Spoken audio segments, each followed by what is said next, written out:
Département de la Marne, 3 avril 2007. Une foule est amassée sur un pont. Tout à coup, le TGV vient de passer à la vitesse de 574 km/h, ce qui en fait le train sur rail le plus rapide du monde. Il est français, et ce n'est sans doute pas un hasard. Car la France est l'un des pays du monde où l'on prend le plus le train. Chaque année, les trains français transportent plus d'1 milliard de passagers, ce qui place le réseau hexagonal en 6e position des réseaux les plus utilisés dans le monde, derrière des géants comme la Chine, l'Inde ou le Japon. En somme, la France est le pays du train. Mais comment en est-elle arrivée là ? Pour le comprendre, il faut revenir 200 ans en arrière. Au début du 19e siècle, la France est un pays très rural. Les 3/4 des Français vivent et travaillent à la campagne. D'une région à l'autre, ils ne se comprennent pas, car tout le monde parle une langue régionale et le français reste minoritaire. On ne vit même pas à la même heure, car l'heure solaire est la règle. Ainsi, quand il était midi à Strasbourg, il était encore 11h10 à Brest. Le manque de voies et de moyens de communication isolait les campagnes. Avant le chemin de fer, savez-vous qu'il y avait des famines en France, par exemple dans telle province, alors que dans la province voisine, il y avait du blé en trop.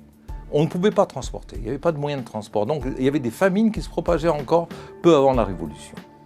Dans ce contexte, les idées d'un homme vont faire mouche. Celle du comte de Saint-Simon, philosophe et économiste. Pour lui, le progrès social découlera de l'essor des sciences et de l'industrie.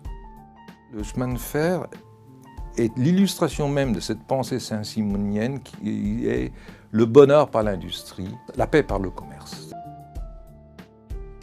Et cette doctrine est très suivie, par exemple, par les grands banquiers de l'époque.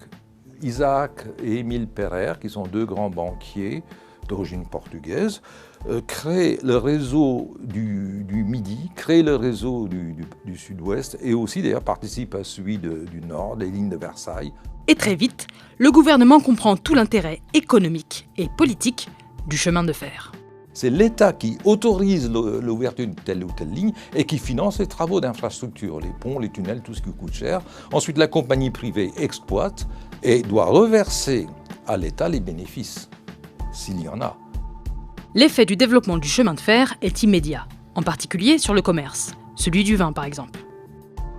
Le vin n'existait pas ailleurs que dans la région viticole, c'est-à-dire le sud de la France, le Languedoc, la Provence. Et le chemin de fer va permettre, par exemple, avec des trains entiers de wagons-citernes, des wagons-foudres, c'est des wagons avec des gros tonneaux en bois, vous voyez, c'est dès 1870, 1880, il y a des trains entiers qui montent depuis le Midi, qui amènent le vin.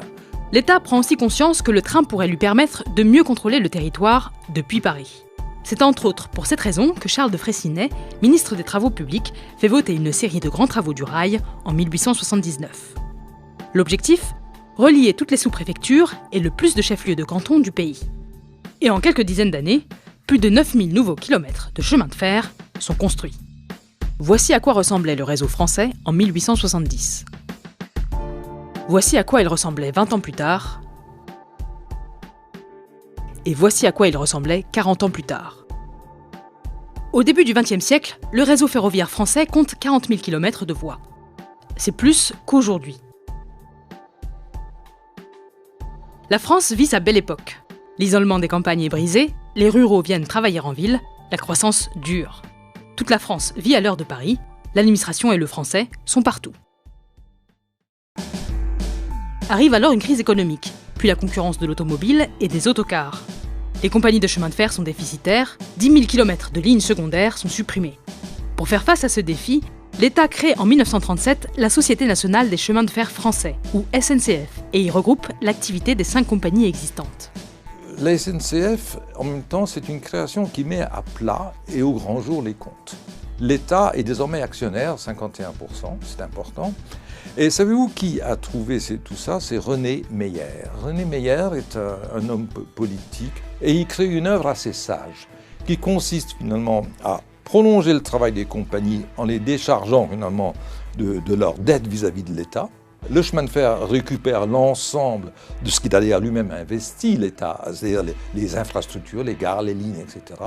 Reprend tout le matériel et va répartir le matériel roulant, locomotive, voiture et wagon et les autres rails d'une manière un peu plus coordonnée. Vous voyez, on rééquilibre tout. Il y a donc au moins une qualité qui est celle de l'organisation. Le train est sauvé. Mais dans les années qui suivent la Seconde Guerre mondiale, la SNCF affronte une nouvelle fois la concurrence. La SNCF sera très malheureuse dans les années 60, quand le libéralisme arrive, le tout pétrole, le tout béton, le tout bagnole, l'ADS 19 ou la Caravelle d'Air France, c'est bien mieux que le train, qui est ringard, poussiéreux, sale, crottu, lent et gréviste. Et qu'est-ce qui va sauver le chemin de fer? Il faut bien le dire, en France, c'est le TGV. C'est une poignée d'ingénieurs épris de vitesse qui ont envie de jouer au train électrique, de se faire un beau train du tonnerre de Dieu qui va battre tous les records. Ils ont fait un essai en 1955 à 331 km/h dans les Landes. Ça a marché, ça a prouvé que le train pouvait aller vite.